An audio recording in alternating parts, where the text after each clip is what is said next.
बारंबार इच्छा में। महाराज श्री 2 वर्ष पूर्व एक सज्जन बार बार बोलते थे कि जैसे यूपी के मुख्यमंत्री योगी आदित्यनाथ हैं, उनके पीछे जेसीबी चलती है, ऐसे ही सुधा सागर महाराज जी के पीछे एलएनटी और हाइड्रा चलती हैं। लेकिन महाराज श्री 2 वर्ष बाद जब वो राजस्थान की तीर्थ यात्रा पर निकले तो उन्होंने इतना अतिशय इतनी प्यारी 7 स्टार धर्मशालाएं और स्वर्ग जैसा माने वातावरण देखा, तो उन्हीं के मुख से ये वचन निकले कि भले ही महाराज श्री मंदिर का जीर्णोद्धार कराते हैं, लेकिन वर्षों के लिए 5-5 हजार वर्षों के लिए वीवीआईपी ताज होटल जैसी व्यवस्थाएं करा देते हैं। तो महाराज श्री ये बिना देखे, बिना अपनी आंख से देखे, लोगों के कहने पर ये जो माने विरोधाभास करते हैं और फिर उन्हें पछतावा होता है। महाराज श्री क्या आशीषय है ये आपका? अब उनकी बातें वो जाने, हम तो इन सब बातों पर ध्यान देते नहीं हैं। और मैंने तो आजकल, क्योंकि आलोचक जितने भी हैं सब कोई ना कोई उनका स्वार्थ छिपा हुआ रहता है, कसाय छिपी रहती है, समालोचना निष्कसाय की जाती है। वो कसाय साध के करते हैं और कसायवानों की आलोचना पर कभी ध्यान नहीं देना चाहिए। उनकी आलोचनाओं में अपनी एनर्जी खर्च नहीं करना चाहिए। उनकी तरफ यदि देखते हो तो आज भारत में इतने तीर्थ क्षेत्र नहीं बन पाते। यदि आलोचना की तरफ देखते तो कुछ भी नहीं कर सकते। इसलिए आलोचकों का काम वो कर रहे हैं और अपन को काम अपना करना है। आज वो आलोचना कर रहे हैं, कल वही अपने आप में शर्मिंदा होंगे। और फिर जो कर्म बंध गया, महानुभाव प्रश्न आपने किया है, तो यही है। राजा शरणक ने महाराज की आलोचना की, ऐसा कर्म बांध लिया, ऐसा कर्म बांध दिया। बाद में जाकर के जब उसको ज्ञान हुआ, भगवान महावीर के सम्मुखण में गया, जब भगवान महाराज के गले में सांप डाला तो सांप डालते ही बड़ा खुश हुआ, आनंदित हुआ। लेकिन सुबह जब दूसरे दिन जाकर के जब उन्हीं महाराज की समता देखी कि सांप डालने वाले को और सांप बचाने वाले को दोनों ने उन्हें प्रसन्न चित्त से आशीर्वाद दिया, तब उसकी आंखें खुली कि मैंने किसके ऊपर उपसर किया, मैंने किसकी निंदा की। लेकिन कर्म तो बंध गया, उसे तो नरक जाना पड़ा। बाद में जाकर वे कितनी पछताएं, लेकिन उस समय जो आलोचना के समय कर्म बंध गया है वो तो भोगना पड़ेगा, भोगना पड़ेगा।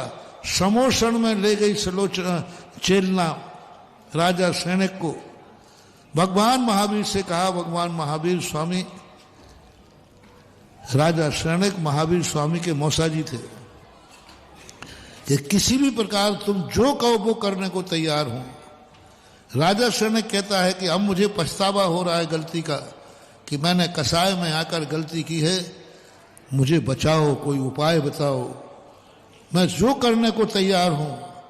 महावीर स्वामी कहते हैं, तुमने उपसर्ग उस महान आत्मा पे किया है, तुमने निंदा उस अच्छे कार्य की है, जो कर्म बंध गया उसे महावीर स्वामी भी अब नहीं पलटा सकते। राजा सैनिक को नरक जाना पड़ा। समोषण में ज्ञान हो गया, प्रशंसा कर रहा है, निंदा कर रहा है, लेकिन बंध गया। इसी प्रकार पहले आलोचना करना, बाद में अरे मैं नहीं समझता था कि इतना अच्छा मंदिर बन जाएगा, मैं नहीं समझता था कि इतना अच्छा तीर्थ बन जाएगा। लेकिन उस समय जो तुमने कर्म बांध लिया है वो कर्म तो भोगना ही पड़ेगा, उसको कोई टाल नहीं सकता। इसलिए महानुभाव थोड़ा सोच समझ के करें, थोड़ा जानकारी करें, कसाय में ना आए, थोड़ा जानकारी करें कि इसका भविष्य कितना उज्जवल है। और ये सोचें कि कौन कर रहा है।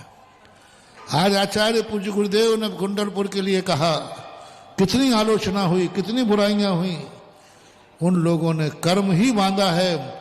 आज कुंडलपुर देखो, जैन धर्म का गौरव स्थापित हो गया। आज कितने लोग मेरे पास, अभी कुंडलपुर में जब पूज्य पंचकर्णा हुआ, कितने लोग मेरे पास आए, महाराज जी मैं वो पापी हूं जिसमें मैंने आचार्य श्री की बुराई की थी। मैंने कहा आज, बोले महाराज क्या बना दिया महाराज, क्या कर दिया अब मेरे कर्म। मैंने उनको यही कहा कि भैया जो कर्म बंध गया है वो तो भोगना पड़ेगा। यही नहीं सोच रहे कि कौन कर्म मंदिर को तोड़ रहा है, कौन मंदिर को बना रहा है। कुंडलपुर में बैठे हुए पूज्य गुरुदेव आचार्य विद्यासागर महाराज, उनकी बुद्धि तुम्हारी बुद्धि, उनका सोच, अरे वही सोचना चाहिए था कि गुरु जो हैं वो जो कुछ भी करेंगे नियम से कोई 10 का 1% का नुकसान होगा और हजारों % का फायदा होगा, ये सोचते नहीं।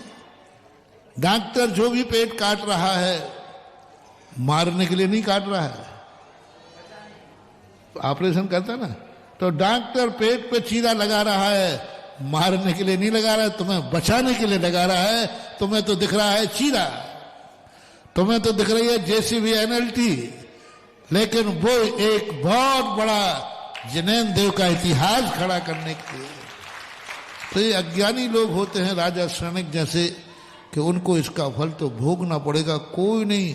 ये कर्म अग्नि के समान है, इसमें तो जो हाथ डालेगा वो जलना ही जलना है। क्या करे, प्रकृति की व्यवस्था ऐसी है। जिज्ञासा रखेंगे इसमें।